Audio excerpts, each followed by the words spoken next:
جدوجہد میں ہیں اور ہمارے خلاف مسائی جدوجہد اور محنت کر رہے ہیں۔ ان میں جو نفس ہے وہ بڑا دشمن ہے یا شیطان بڑا دشمن ہے؟ عمومی طور پہ تو یہ کہا جاتا ہے کہ شیطان نے ہمیں ورغلا دیا، لیکن شیطان جب خود ورغلایا گیا، شیطان جب شیطان بنا تو اس وقت کوئی دوسرا شیطان تو نہیں تھا جس نے شیطان کو ورغلایا، وہ نفس تھا جو شیطان کو بھی شیطان بنا۔ نفس نے اندر سے سر اٹھا کے کہا تھا نا، انا خیر منہ، میں بہتر ہوں، اور باقاعدہ دلیل کھڑی کر لی اس کے نفس نے، خلقتنی من نار وخلقتہ من طین، مجھے تو نے آگ سے پیدا کیا ہے، اسے تو نے مٹی سے پیدا کیا۔ مٹی افضل نہیں ہوتی، مفضول ہوتی ہے، اور آگ اٹھتی ہے اوپر کو جاتی ہے، یہ افضل ہے، لہٰذا افضل مفضول کو سجدہ کیسے کرے؟ میں سجدہ نہیں کروں گا۔ باقاعدہ اس کے نفس نے ایک دلیل تراشی۔ اللہ اگر چاہتا اس کی دلیل کے بخی اور دھیڑ کے رکھ دیتا، لیکن اللہ تعالیٰ نے اس کی دلیل کا جواب دینے کی بجائے کہا جا میرے دربار سے نکل جا۔ اس نے کہا مالک مجھے مہلت دے دے، کہا جا قیامت تک تجھے مہلت۔ اللہ اکبر۔ تو اب شیطان کو شیطان بنانے والا نفس ہے جس نے اندر سے کھڑے ہو کے کہا انا خیر منہ، میں بہتر ہوں۔ اس میں نے شیطان کا بیڑا غرق کر، انانیت اسے کہتے ہیں، انا خیر منہ، اس سے انانیت ہے، میں بہتر ہوں۔ ایک بزرگ تھے، انہوں نے ساری زندگی اپنی زبان پہ لفظ میں نہیں آنے دیا۔ وہ فرماتے تھے یہ وہ لفظ ہے جس نے شیطان کا بیڑا غرق، تو وہ اس مفہوم کو ادا بھی کرنا چاہتے تو بألفاظ دیگر کر۔ کسی نے سنا کہ فلاں شخص ہے، اس کی زبان پہ کبھی میں کا لفظ نہیں آیا، تو اس نے کہا لو اس کی زبان پہ یہ لفظ کیوں نہیں آیا؟ میں جاتا ہوں اور ان کی زبان پہ یہ لفظ آئے ہی آئے۔ ہر شخص کی اپنی ترجیحات ہوتی ہے، ایک مہم پہ نکلا کہ ان کی زبان پہ لفظ میں لے کر آنا۔ گیا، حضرت بیٹھے تھے، حضرت ایک مسئلہ پوچھنے آیا، بیٹا پوچھئے۔ کہا شیطان کو کس چیز نے برباد کیا تھا؟ حضرت اب تو بولیں گے نا کہ میں نے اس کا بیڑا غرق کیا تھا، کہوں گا جیسے بھی زبان پہ لفظ تو آئی گیا، اور شیخ بھی بڑے سمجھدار تھے، سمجھ گئے اس کی نیت کے کھوٹ کو کہ یہ کیوں آیا ہے اور یہ مسئلہ کیوں پوچھ رہا۔ ہر مسئلہ تفہیم کے لیے نہیں پوچھا جاتا، اس کے مقاصد اور بھی ہوتے ہیں، اور اہل اللہ کو اللہ نے وہ بصیرت دی ہوتی ہے جو سائل کے انداز سے سمجھتے ہیں کہ اس کے مقاصد۔ تو کہا حضرت پوچھنے آیا ہوں کہ شیطان کو کس چیز نے برباد کیا؟ حضرت فرمانے لگے نماز کا ٹائم ہو گیا، ابھی جماعت کھڑی ہونے والی ہے، نماز کے بعد اس پہ بات کر۔ خیر نماز ہوئی، سلام پھرا تو حضرت خود فرمانے لگے کسی نے پوچھا تھا کہ شیطان کو کس چیز نے برباد کیا؟ جواب دینا چاہ رہا ہوں کس نے پوچھا تھا؟ جھٹ کھڑا ہو گیا میں نے۔ کہا بس اسی نے اس کا بیڑا غرق کر دیا۔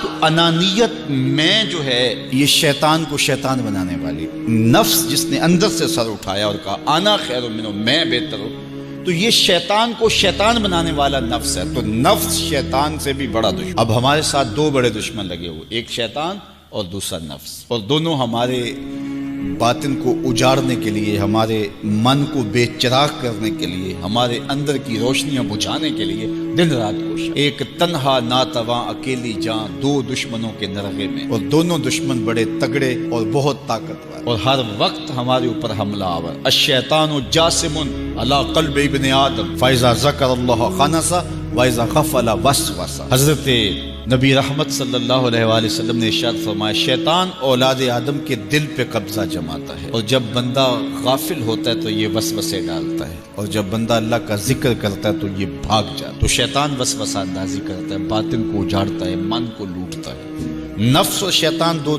بڑے دشمن تھے جو ہمیں جادہ مستقیم سے بہکانے کے لیے دن رات کوشاں تھے۔ اب اللہ کا کرم دیکھیے، اذا دخل رمضان سلسلۃ الشیاطین، جب ماہ سیام جلوہ فراز ہوتا ہے تو شیاطین جکڑ دیے جاتے ہیں۔ جو ہی ماہ سیام شروع ہوتا ہے، چاند طلوع ہوتا ہے تو شیاطین جکڑ دیے جاتے ہیں، پورا مہینہ وہ آزاد نہیں رہتے، جکڑ دیے جاتے۔ سلسلۃ الشیاطین، یہ جو مسجدوں کے دروازے کھل گئے، جہاں 1.5 صف ہوتی تھی وہاں 5 صف تراویوں میں ہیں، تو یہ شیطان کے بند جانے کی وجہ سے۔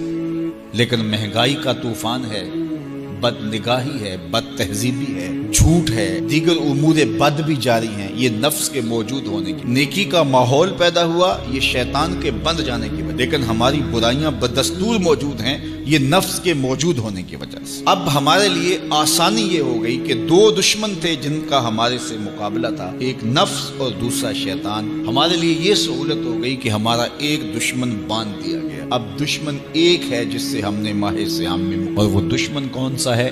نفس۔ اب نفس کا مقابلہ اتنا آسان بھی نہیں، یہ بہت ڈاڈا دشمن ہے، اندر کا دشمن ہے، گھر کا بھیتی ہے۔ باج فقیراں کسے نہیں ماریا، باہو ظالم چور اندر داہو۔ یہ بڑا سخت اور بڑا شدید قسم کا دشمن ہے۔ یہ اس کی چالیں بہت باریک، شیطان کی چالیں بھی بڑی باریک ہیں اور نفس کی چالیں اس سے بھی زیادہ باریک۔ اب کیسے مقابلہ کریں گے؟ شیطان بھی ہماری متاع عمل کو لوٹنا چاہتا ہے، حتیٰ کہ ہمارے ایمان کو برباد کرنے پر تلا ہوا ہے، اور نفس بھی چالیں چل رہا ہے، اور ہم اپنی زندگی لاؤبالی میں گزارتے چلے جا رہے ہیں۔ ہمیں پتہ ہی نہیں کہ ہم موت کے کتنا قریب ہو رہے ہیں، اور شیطان ہمارے اوپر، نفس ہمارے اوپر حملہ آور ہے، اور یہ چاہتے ہیں ٹھیک ہے یہ چلتا رہے، یہ رسمی زندگی گزارتا رہے، کوئی بات نہیں، اس کے اندر کو ہم لوٹ لیں۔ اور یہ دونوں دن رات لگے ہوئے۔ ماہ سیام آیا تو ہمارا ایک دشمن بند گیا، ہمیں تھوڑی سی سہولت مل گئی۔ اب ایک ہی دشمن باقی ہے جس سے مقابلہ کرنا باقی ہے، اور وہ ہے نفس۔ اب نفس سے مقابلہ کیسے ہوگا؟ تو کسی ایکسپرٹ سے پوچھیں کہ جناب نفس ہے، ہم کمزور ہیں، شیطان دشمن ہمارا بندہ ہوا ہے، 2 محاذ کھلے تھے تنہا جان کے لیے، ایک محاذ بند ہو گیا، اب ایک ہی محاذ ہے، مقابلہ کرنا ہے تو کیسے کرنا؟ اللہ اکبر۔ تو ہم اقبال کی بارگاہ میں عرض کیا کہ آپ بتائیے۔ وہ کہنے لگے میں آپ کو اپنے مرشد مولانا رومی کے پاس لے جاتا ہوں۔ رومی کے پاس اقبال لے کر کے گئے تو رومی نے کہا کہ میں آپ کو ایک اور شخص کا پتہ بتاتا ہوں، اور وہ اتنا کامل ہے اور اس شعبے میں اس قدر ایکسپرٹ ہے۔ اس نے کہا ہفت شہر عشق را اتار گشت، ما ہنوز اندر خمیں یک کوچام۔ عشق کے 7 شہر حضرت شیخ فرید الدین اتار گھوم چکے ہیں، اور ہم پہلے شہر کی پہلی گلی کے کونے میں کھڑے ہیں۔ یعنی اتنا بڑا شخص شیخ فرید الدین علیہ رحمہ، تو کہا وہ بتائیں گے تمہیں کہ نفس کا مقابلہ کیسے کرنا ہے۔ رومی کہتے ہیں کہ وہ میرے بھی استاد ہیں، رومی کہتے ہیں کہ وہ میرے بھی ہادی و مرشد ہیں۔